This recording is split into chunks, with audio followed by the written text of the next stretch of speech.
I have the addiction gene.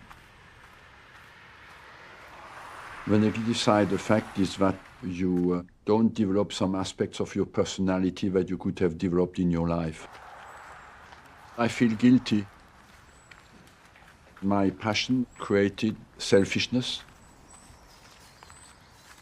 Every night, like I have my dinner, I have my football game.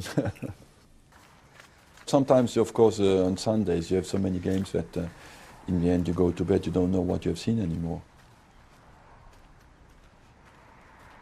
My passion made me not to take care enough of people around me.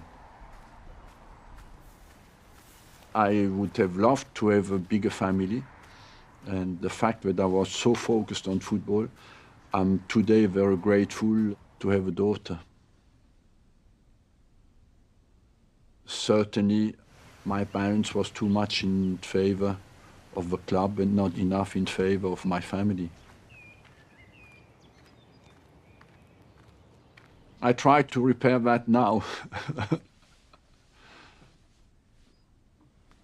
Competition at all costs is something that destroys a part of your personality.